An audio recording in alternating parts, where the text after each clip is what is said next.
ہائے میں لٹ گئی، میں برباد ہو گئی، اس ظالم آدمی نے میری عزت رون ڈالی، میں کہیں منہ دکھانے کے قابل نہیں رہی، اب میں کہاں جاؤں گی، میرا کوئی سہارا بھی نہیں ہے، اس نے تو مجھے برباد کر دیا ہے، کرائے کے پیسے لینے آیا تھا اور مجھے ہی لوٹ لیا۔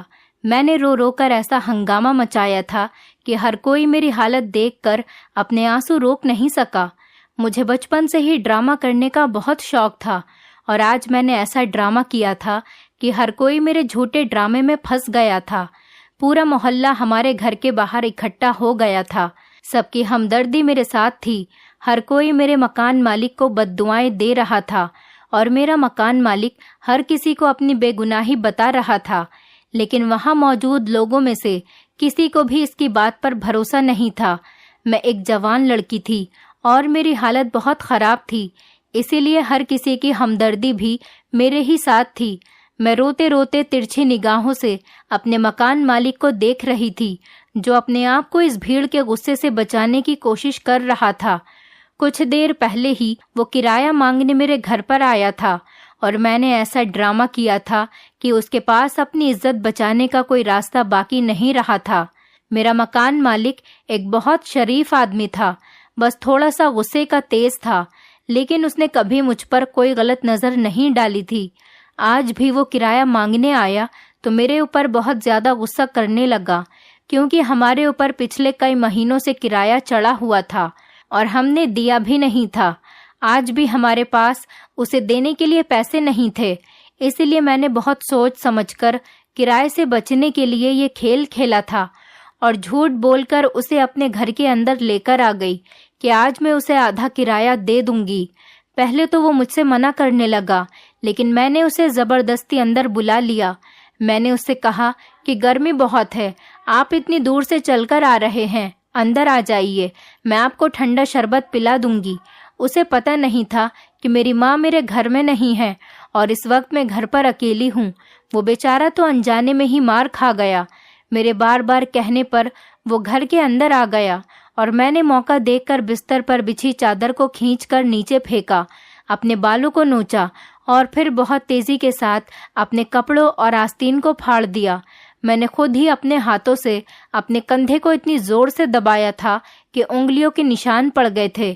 میں نے یہ سب کچھ اتنی چالاکی سے اور اتنی جلدی میں کیا تھا کہ میرے سامنے کھڑا میرا 30 سال کا مکان مالک ہکا بکا رہ گیا تھا۔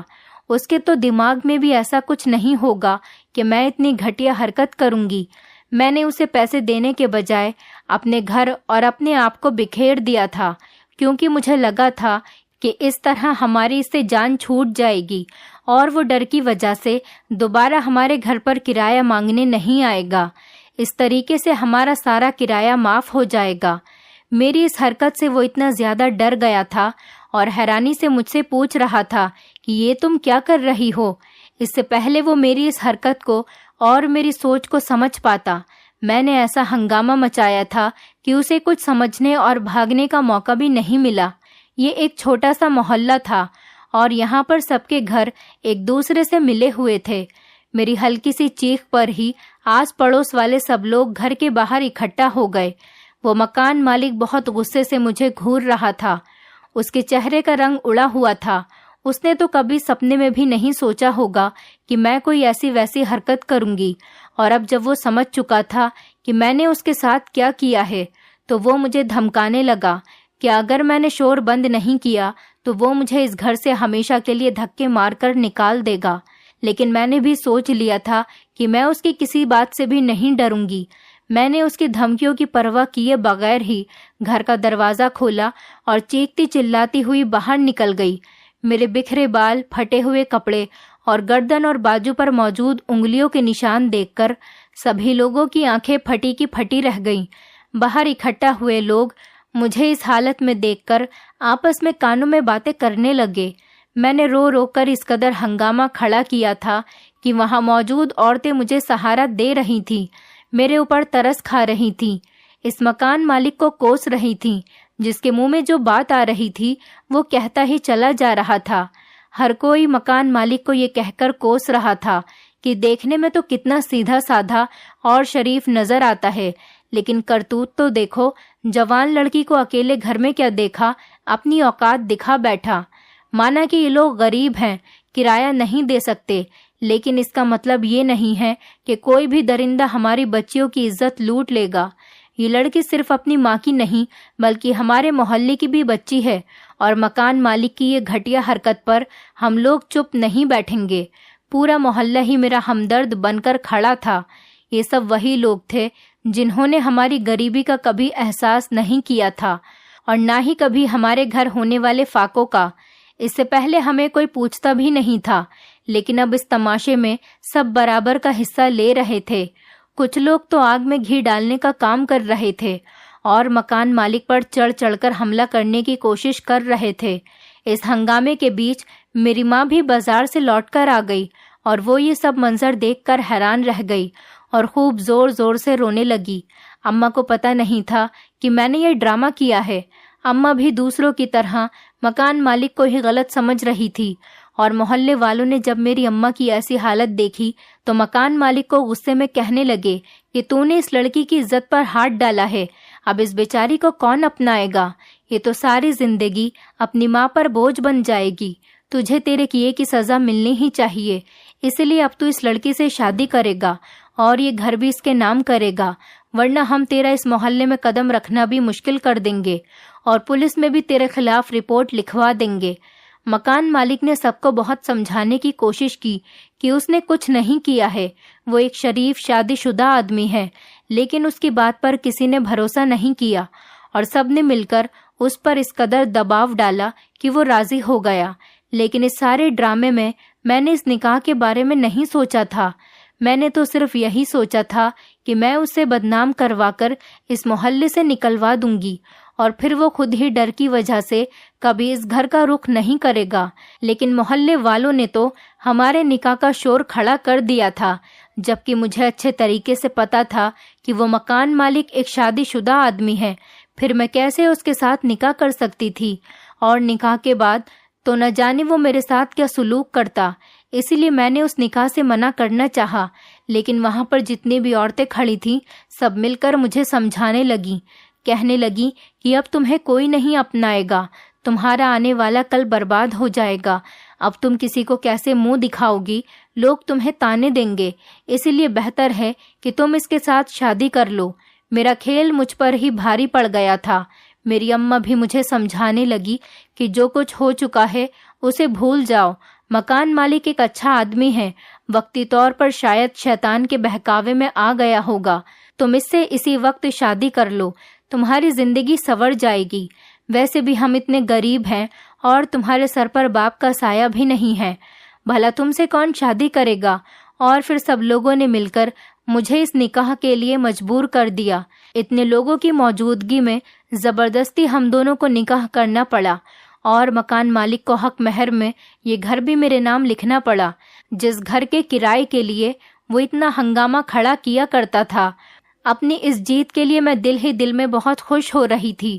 میں سوچ رہی تھی کہ میرا پلان کامیاب ہو گیا، اور اب تو یہ گھر بھی میرے نام ہو گیا، اب ہمیں اس گھر کا کرایہ دینا نہیں پڑے گا۔ لیکن دوسری طرف اس نکاح نے مجھے پریشان کر رکھا تھا۔ اب میں پتہ نہیں کیسے اس مکان مالک سے اپنی جان چھڑواؤں گی، مجھے کچھ سمجھ نہیں آ رہا تھا۔ نکاح کے بعد لوگوں کی بھیڑ دھیرے دھیرے کم ہونے لگی، اور کچھ ہی دیر میں وہاں پر صرف میں اور میری ماں اور مکان مالک ہی رہ گئے۔ مجھے لگا تھا کہ وہ مکان مالک مجھے کوسے گا اور مجھے برا بھلا کہے گا اور وہاں سے چلا جائے گا، لیکن سب کچھ الٹا ہو رہا تھا۔ مکان مالک نے میری ماں کی طرف دیکھا اور کہنے لگا، اب آپ کی بیٹی میری بیوی ہے، اسی لیے آج سے یہ اس گھر میں نہیں رہے گی، میں اسے اپنے گھر لے کر جا رہا ہوں۔ مکان مالک کی یہ بات سن کر میرے ہوش ہی اڑ گئے۔ میں نے سوچا بھی نہیں تھا کہ اب اس سے آگے میرے ساتھ کیا ہوگا۔ مجھے اس بات کا بھی اندازہ نہیں تھا کہ وہ ابھی مجھے اپنے ساتھ لے جانے کی بات کرے گا، جبکہ وہ پہلے سے شادی شدہ بھی تھا۔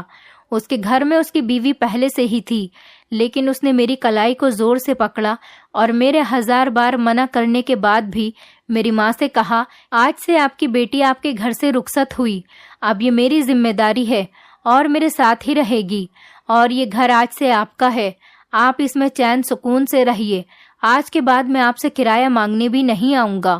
وہ آدمی مجھے غصے میں کھینچتا ہوا اپنی گاڑی میں بٹھا کر اپنے گھر لے آیا۔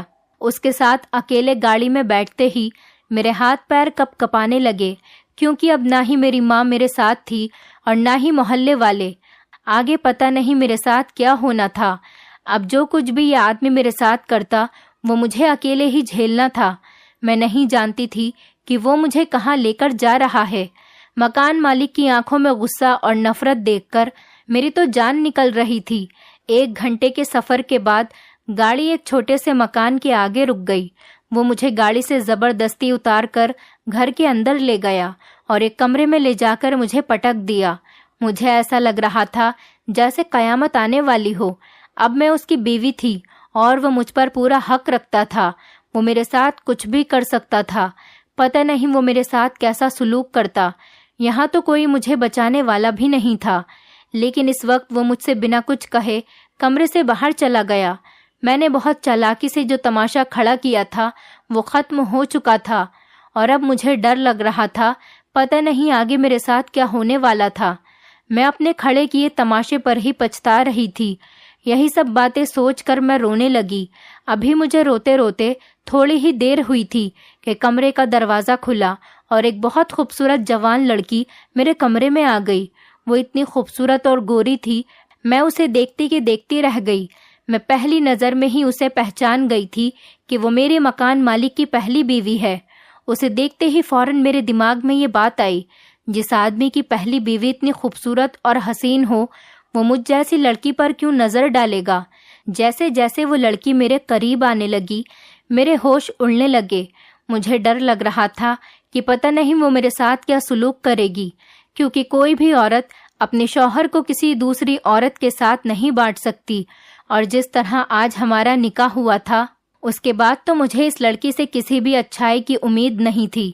شاید اس کے شوہر نے اسے میری سچائی بتا دی ہو، شاید وہ جانتی ہو کہ میں نے کس طرح اس کے شوہر پر جھوٹا الزام لگا کر اسے پھنسایا ہے اور پورے محلے کے سامنے اسے بے عزت کیا ہے۔ اب شاید یہ مجھ سے اس سب کا بدلہ ضرور لے گی۔ اگر سچ میں اسے یہ سب کچھ پتا ہوگا تو پتہ نہیں وہ میرے ساتھ کیا کر بیٹھے گی۔ وہ مجھے بہت گھور گھور کر دیکھ رہی تھی۔ ایسا لگ رہا تھا جیسے وہ مجھ میں کچھ تلاش کر رہی ہو۔ کچھ دیر وہ خاموشی سے مجھے دیکھتی رہی اور پھر مسکرا کر میرے چہرے پر لٹکے ہوئے بالوں کو بہت ہی پیار سے کانوں کے پیچھے کرتے ہوئے کہنے لگی، تم تو بہت ہی خوبصورت ہو، لیکن تم کیسی دلہن ہو؟ تم تو تیار بھی نہیں ہوئی ہو، تم نے تو شادی والا لہنگا بھی نہیں پہنا۔ کیا تم اپنی شادی کی رات سجنا سورنا نہیں چاہتی ہو؟ اس کی بات سن کر میں نے گھبرا کر اس کے چہرے کی طرف دیکھا۔ اس کے بات کرنے میں نہ ہی کوئی چبھن تھی اور نہ ہی کوئی تانا، بلکہ اس کے چہرے پر تو ہلکی ہلکی مسکراہٹ تھی۔ اس کی یہی مسکراہٹ مجھے بہت زیادہ حیران کر رہی تھی۔ اس کی نظر میری خالی کلائیوں پر پڑی تو اس نے جھٹ سے اپنے ہاتھوں سے اپنے کنگن اتارے اور میرے ہاتھوں میں پہنا دیے۔ میں بہت زیادہ حیرت سے اس سارے منظر کو دیکھ رہی تھی کہ میں اس کی سوتن تھی اور وہ کیسے میرے ساتھ ایسے محبت سے باتیں کر رہی تھی، اور وہ بھی اس طرح کے نکاح پر۔ لیکن وہ تو بہت ہی محبت سے بات کر رہی تھی۔ تھوڑی دیر وہ میرے پاس بیٹھی رہی اور مجھ سے باتیں کرتی رہی۔ اس کی باتوں میں محبت کی چاشنی گھلی ہوئی تھی۔ اس نے مجھ سے کوئی بھی ایسی بات نہیں کی تھی جس سے مجھے ایسا لگے کہ وہ مجھ سے نفرت کرتی ہے، اور نہ ہی کوئی دشمنی کی بات کی تھی، بلکہ وہ تو برابر مسکراتی ہی چلی جا رہی تھی۔ اس کی محبت بھری باتوں نے مجھے کچھ حوصلہ دیا تھا، اور میں نے ڈرتے ڈرتے اس سے کہا کہ مجھے عدنان سے بہت ڈر لگ رہا ہے، پتہ نہیں وہ میرے ساتھ کیسا سلوک کریں گے۔ جانے انجانے میں مجھ سے جو خطا ہوئی ہے، میں جانتی ہوں وہ بہت بڑی غلطی ہے، لیکن غریبی نے مجھے یہ غلط قدم اٹھانے پر مجبور کیا تھا۔ میں اس لڑکی سے اپنے کردار کی صفائی پیش کرنے لگی۔ میری بات سن کر وہ کہنے لگی کہ تم فکر مت کرو، عدنان بہت اچھے آدمی ہیں، وہ تمہیں کچھ بھی نہیں کریں گے۔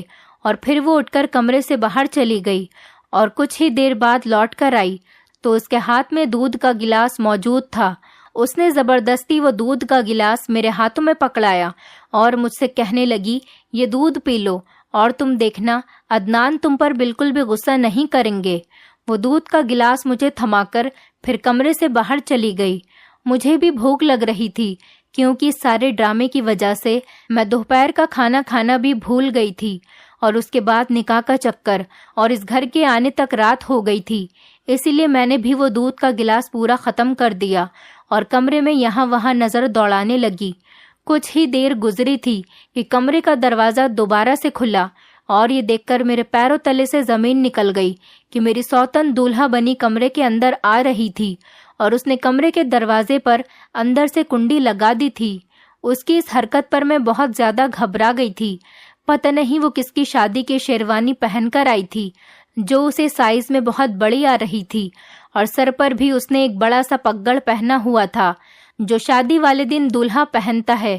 مجھے سمجھ نہیں آ رہا تھا کہ ابھی کچھ دیر پہلے میری سوتن بالکل ٹھیک تھی اور مجھ سے باتیں کر رہی تھی، اچانک اس کو کیا ہو گیا؟ وہ کیوں دولہے کے کپڑے پہن کر میرے پاس آئی ہے؟ اور اس نے دروازے میں اندر سے کنڈی کیوں لگائی ہے؟ وہ آہستہ آہستہ میرے بستر پر آ کر بیٹھ گئی اور اپنے ہاتھ میں پکڑی ایک چھوٹی سی مخملی ڈبی کھول کر میرے سامنے رکھ دی، جس میں خوبصورت سی سونے کی چین چمک رہی تھی۔ وہ محبت سے مسکراتی ہوئی کہنے لگی، یہ تمہاری منہ دکھائی کا تحفہ ہے، میری طرف سے تم میری دلہن ہو اور تم بہت ہی اچھی ہو۔ اس کی یہ بات سن کر تو میری جان ہی نکل گئی تھی۔ میں اس کی دلہن کیسے ہو سکتی تھی؟ وہ تو خود بھی ایک لڑکی تھی۔ پتہ نہیں کیوں وہ ایسی بہکی بہکی باتیں کر رہی تھی۔ ڈر کر اپنے بستر سے اٹھ کر کھڑی ہوئی۔ میں نے اس سے غصے میں کہا کہ لگتا ہے تمہارا دماغ خراب ہو گیا ہے، تم کیسی بہکی بہکی باتیں کر رہی ہو؟ اس نے مجھے ہاتھ سے پکڑا اور زبردستی دوبارہ بستر پر بیٹھا کر کہنے لگی، میں نے کہا نا تم میری دلہن ہو، اب تم یہاں سے کہیں نہیں جاؤ گی۔ میں تمہارا بہت دھیان رکھوں گی، تمہیں بہت پیار کروں گی، لیکن تم مجھے چھوڑ کر کہیں بھی مت جانا۔ میں ہکا بکا ہو کر اس کی بات سن رہی تھی۔ میرا بس نہیں چل رہا تھا کہ میں کسی بھی طرح اس کمرے سے نکل کر باہر بھاگ جاؤں، لیکن وہ لڑکی تو دبلی پتلی ہونے کے باوجود بھی مجھ پر اپنا زور دکھا رہی تھی۔ جب اس نے میرے چہرے کو چھونے کی کوشش کی تو میرے منہ سے ایک زوردار چیخ نکلی اور میں نے اسے دھکا دے کر باہر بھاگنے کی کوشش کی۔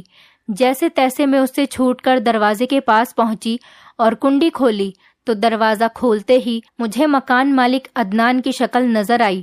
اسے دیکھتے ہی میں بنا کچھ سوچے سمجھے اس کے گلے لگ کر رونے لگی۔ سچ تو یہ تھا کہ میں اپنی سوتن کی اس حرکت پر بہت زیادہ ڈر گئی تھی۔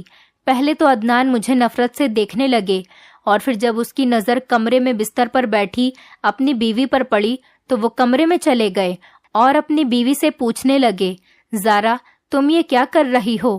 عدنان کو دیکھ کر زارا کہنے لگی کہ میں تو دلہا بنی تھی، یہ گڑیا میری دلہن ہے، ہم دونوں کی شادی ہوئی ہے، میں نے اس کو منہ دکھائی کا تحفہ بھی دیا ہے، پوچھو اس سے، لیکن یہ اچھی دلہن نہیں ہے، اس نے بہت شور مچایا ہے۔